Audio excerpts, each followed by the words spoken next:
श्री गुरुचरित्र अध्याय 4. या अध्यायाचे पठन अथवा श्रवण केल्याने विवेक धैर्यादी सद्गुण वाढतील, दत्तात्रेयांची कृपा होईल. अध्याय 4. श्री गुरु दत्तात्रेयांची जन्मकथा. श्री गणेशाय नमः. नामधारकांची विनंती ऐकून सिद्ध म्हणाले, तुम्ही जिज्ञासेने खूप चांगला प्रश्न विचारला आहे. तुमच्या प्रश्नामुळे ती कथा मला साध्यंत आठवत आहे.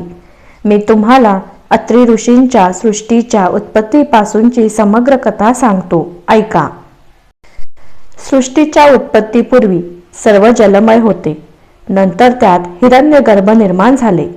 हिरण्यगर्भ म्हणजे रजोगुणापासून उत्पन्न झालेले ब्रह्मदेव. त्या हिरण्यगर्भाला ब्रह्मांड असेही म्हणतात. पुढे त्याची 2 शकले झाली, आकाश आणि भूमी. ब्रह्माजींनी त्यामध्ये 14 भुवनांची रचना केली. तसेच 10 दिशा, काळ, मन, बुद्धी, वाणी व काम क्रोधादी षड्विकार यांचीही निर्मिती केली.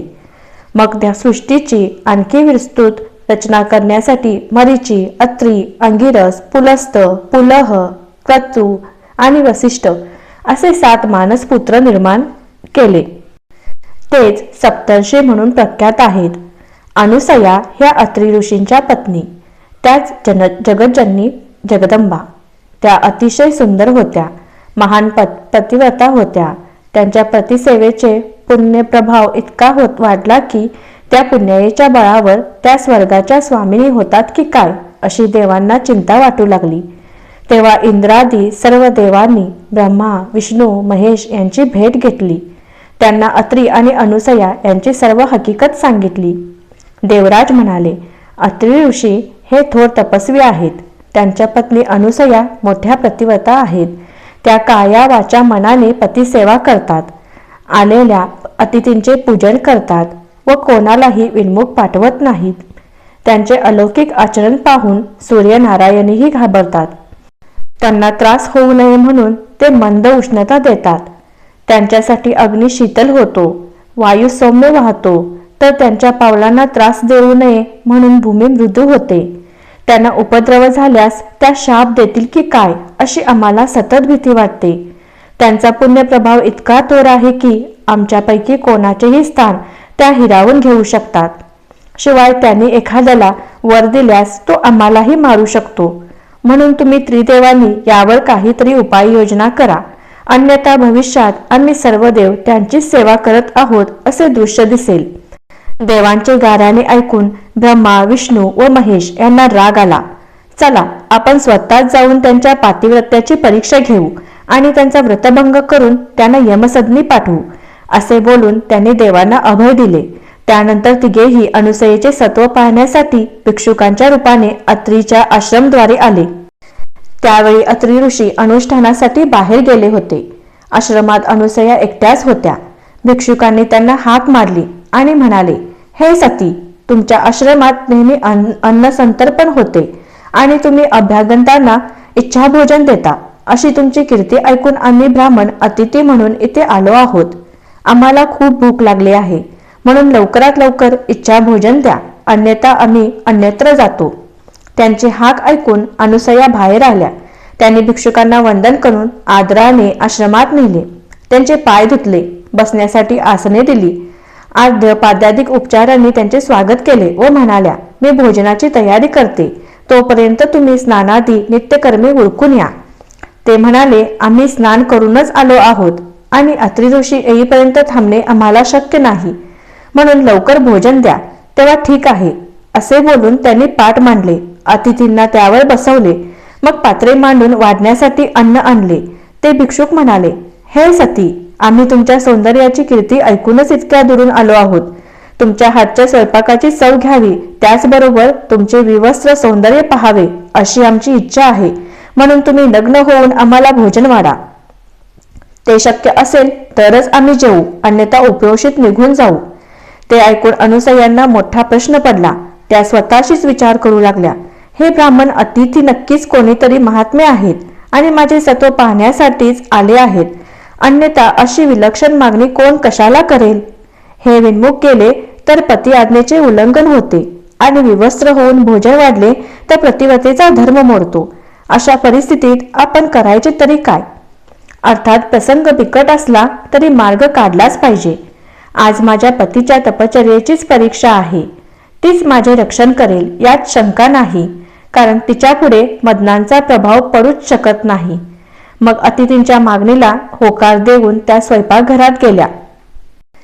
तिथे विवस्त्र होऊन पक्वानांची पात्रे उचलली व माझ्या पतींची तपश्चर्या श्रेष्ठ असेल तर हे तीनही अतिथी लहान बालके होतील असे म्हणून बाहेर आल्या. तर काय आश्चर्य, त्या भिक्षुकांची तान्ही बालके झाली होती. ते पाहून त्या क्षणभर घाबरल्या, अचंबित झाल्या. मग स्वतःला सावरून वस्त्र नेसून आल्या. ती बालके भुकेने व्याकुळ होऊन रडत होती. आता अन्नाची काय आवश्यकता? त्यांना हवे होते आईचे दूध. मातृसुलभ वात्सल्याने अनुसयांना पाना फुटला. त्याने एकेकाला मांडीवर घेतले आणि स्तनपान करून त्यांची क्षुधा शांत केली. धन्य धन्य त्या अनुसया, धन्य धन्य त्यांचे पातिव्रत्य. त्यांच्या संकल्प सामर्थ्यापुढे त्रिदेवांच्याही काही चालले नाही. त्यांची बालके झाली. त्यांना जगदंबाचे दूध पिण्याचे भाग्य लाभले. अनुसया तीनही देवांच्या आई झाल्या. बालकांना कडेवर घेऊन खेळवू लागल्या. त्यांनी त्यांना पाळण्यात घातले. त्यांना निजवण्यासाठी अंगाई गीते म्हटली. त्या गीतांमध्ये उपनिषदांचे अर्थ होते. ती गीते ऐकता ऐकता बालके निद्राधीन झाली. मध्याह्न झाली. अत्रि ऋषी आश्रमात परतले. पाळण्यात झोपलेल्या बालकांना पाहून त्यांना मोठे आश्चर्य वाटले. अनुसयांनी त्यांना सर्व वृत्तांत सांगितला.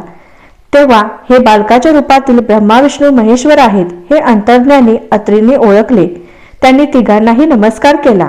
तेव्हा त्यांनाही परम संतोष वाटला. आपले बालरूप तसेच ठेवून ते निजरूपात प्रगट. त्रिदेवांनी अत्रि आणि अनुसया यांच्या अलौकिक आचरणाची प्रशंसा केली आणि ऋषीवर्यांना वर मागण्यास सांगितले. त्यांनी अनुसयांकडे सहेतुक पाहिले. तेव्हा त्या म्हणाल्या, नाथ, हे तीनही देव तुमच्या भक्तीने प्रसन्न होऊन इथे आलेले आहेत. तुम्ही त्यांच्याकडून पुत्र मागा. अत्रि म्हणाले, हे देवश्रेष्ठींनो, तुम्ही बालरूपाने माझ्या घरी आलेलाच आहात, तर पुत्ररूपाने इथेच राहा. तेव्हा तथास्तु असा आशीर्वाद देऊन ते निजस्थानी परत गेले. अत्रि आणि अनुसयांनी त्या बालकांचे नामकरण केले. बालरूपातील ब्रह्मा विष्णू महेश्वर यांचे अनुक्रमे चंद्र, दत्त आणि दुर्वास अशी नावे ठेवली. काही काळाने दुर्वास आणि चंद्र मातोश्री समोर उभे राहिले. दुर्वास म्हणाले, मी तीर्थयात्रा व तपश्चर्या करणार आहे, मला निरोप द्या. चंद्र म्हणाले, मी तारांगणात वास्तव्य करून तुमच्या चरणांचे नित्य दर्शन घेईन. शीतल चांदणे पसरवून सर्वांना सुख देईन. पृथ्वीवरील वनस्पतींचे पोषण करीन. विष्णुमूर्ती दत्त तुमच्यापाशी राहून तुमची सेवा करतील. अनुसयांनी त्यांना जाण्याची अनुमती दिली. भगवान विष्णू दत्त रूपाने अत्रि आणि अनुसया यांच्या पाशीच राहिले. ब्रह्माजी आणि शिवाजी यांनी आपापले दिव्य अंश त्यांच्या ठिकाणी स्थापन केले. तेव्हापासून दत्त हे अत्रि अनुसयांचे पुत्र व श्री विष्णूंचा अवतार असूनही त्रैमूर्ती दत्तात्रेय म्हणून एकत्वाने राहिले. ते दत्तात्रेय महाप्रभू हेच गुरु परंपरेचे मूळ पीठ आहेत. सिद्धांनी नामधारकांना दत्त जन्माची अद्भुत कथा सांगितली. ती श्रवण करून त्यांना अपार धन्यता वाटली. ते म्हणाले, महाराज, आज तुमच्या कृपाप्रसादाने मला दत्त अवताराची मूळ कथा ऐकण्याचे भाग्य लाभले. माझ्या ज्ञानात भर पडली. आता श्री दत्तात्रेयांचे पुढे कोणते कोणते अवतार झाले याविषयी सविस्तर सांगा. अध्याय 4 समाप्त.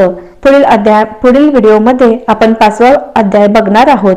त्यामध्ये आपण श्रीपाद श्री वल्लभांची जन्मकथा पाहणार आहोत. व्हिडिओ आवडला असेल तर लाईक करा, शेअर करा आणि पुढचा अध्याय बघण्यासाठी पुढचा व्हिडिओ नक्की बघा. धन्यवाद.